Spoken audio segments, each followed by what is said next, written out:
গ্রাম এবং শহরের ঈদের ভিতরে প্রচুর পরিমাণ পার্থক্য আছে। আমরা যারা শহরে থাকি তারা কিন্তু ঈদের সময়গুলোতে বেশি একটা কোথাও যাওয়া হয় না, রিলেটিভস যেহেতু থাকে না।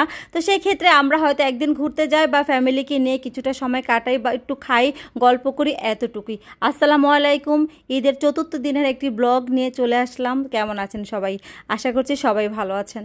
যেটা বলেছিলাম, আমরা যারা আসলে ঢাকাতে থাকি তাদের ঈদটা কিন্তু একরকম। যারা গ্রামে থাকি, গ্রামে গেলে তো আপনার যে কোথাও ঘুরতে যাবেন, কোনো রেস্টুরেন্টে খেতে যাবেন, ওই রকম কোনো চিন্তা মাথায় আসে না।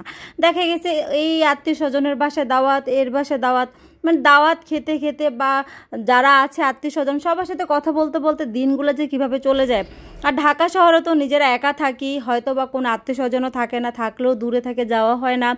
তো আসলেও এই ঈদের সময় বাচ্চারা বাসায় থাকে, হাজব্যান্ড থাকে, নিজেও দেখা গেছে একটু মানে অন্যান্য সময় যেরকম ব্যস্ত থাকি তার থেকে একটু রিল্যাক্সে থাকি। তো তখন দেখা গেছে নিজেই জামাইকে জোর জবরদস্তি করি, কখনো খুশি মনে নিয়ে যায়, কখনো দেখা গেছে জোরই করি। তো এরকম আর কি করবো। ঈদে একদিন ঘুরতে গেছি, সেই ভিডিওগুলো আপনাদের সাথে শেয়ার করলাম। তো চতুর্থ দিন এটা ছিল। তো চলে আসলাম, আমাদের পাশে একটা রেস্টুরেন্ট, মানে চাইনিজ রেস্টুরেন্ট ছিল। তো এটা ছিল রাত 9টার দিকে। তো হঠাৎ করেই প্ল্যান হলো। তারপরের দিন আপনাদের ভাইয়া বললো যে আমি সময় দিতে পারবো না, তোমরা যদি যেতে চাও তাহলে আজকে। তো আর কি আর করার আছে, আমরা 9টার দিকে সবাই বের হয়ে পড়লাম। তো খুশি মনে আমার ছোট ছেলে তো আসছে, সে খাবে, মেনু দেখতেছে। তো এখানে একটা ঝামেলা হয়ে গেছে।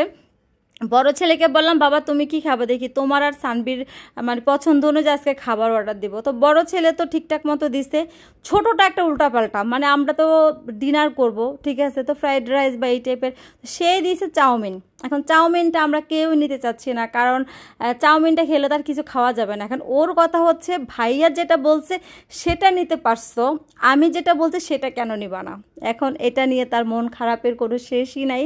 তো যাই হোক, দেখবেন আপনারা পরে। আর এইদিকে হচ্ছে আমি আপনাদেরকে একটু চাইনিজটা ঘুরে দেখাই। আমি এই চাইনিজ রেস্টুরেন্টের ব্লগ আরও অনেকবারই দিয়েছি, কারণ আমাদের এই এলাকায় যতগুলাই আছে আমার এইটার খাবারই ভালো লাগে, আপনাদের সাথে অনেকবার শেয়ার করা হয়েছে।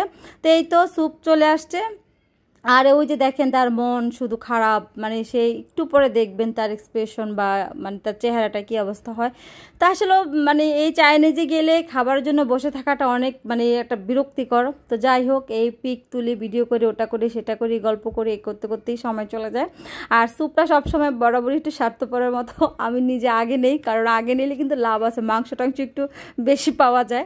তো এদিকে হচ্ছে সবাই মিলে খাচ্ছি, বাট স্যারের কিন্তু খুব রাগ। ওই দেখেন, মানে তার রাগ এই পৃথিবীতে তার বাবা ছাড়া কেউ ভাঙাতে পারে না, ঠিক আছে। শাসনতে করলেও তার বাবাকে ভয় পায়, মানে ও হচ্ছে ওর বাবা যা বলবে তা। তো এই তো আমাদের খাবার চলে আসছে। আমার পছন্দের ছিল ক্যাসোনাট সালাদ, আর মাহিদির পছন্দের ছিল, আর বাদ বাকি ওই দুইটা তো অ্যাভারেজে থাকেই। এখন সে এখনও খাচ্ছে না, তা সে এখনও রাগ। তো আলহামদুলিল্লাহ খাবারগুলো বেশ মজাদার ছিল, বাট আমাদের পেটে একটু জায়গা ছিল না, কারণ আপনাদের ভাইয়া আমার সাথে একটু রাগ করেছিল। তো রাগ ভাঙানোর জন্য তার পছন্দের একটা খাবার করছি, যেটা আমাকে বললেও করি না। তো সেটা খাওয়ানোর পরে তার রাগ ভেঙে টেঙ্গে সে ঠিক আছে আমাদেরকে নিয়ে টিয়ে যাবে। তো যাওয়ার পরে অলরেডি আমরা তো বললাম না, আগে থেকেই পেট ভরা। তো আসলে কেউ আর কিছু খেতে পারে না, অলমোস্ট শুধুমাত্র যে ইয়াটা নিয়েছিলাম সেটাই রয়ে গেছিলো আর কি। তো এই তো খাবার টাবার শেষ। খাবারের পরে যে ধনিয়ার গুঁড়া আসে, এটা না খেলে হয় না, বাট ওনাদের এটাও শেষ হয়ে গেছিলো। আর এইদিকে খাবারের পরে আমার ছেলের এখনও মন একটু ভালো একটু খারাপ, অবশেষে তার মুখে হাসি ফুটলো। আসলে বাচ্চা কাচ্চারা কিছু কিছু সময় বুঝে না বুঝে এমন আবদার করে ফেলে, রাখারও কোনো উপায় থাকে না। তো এই তো আমাদের খাবার সব নিয়ে আসছি।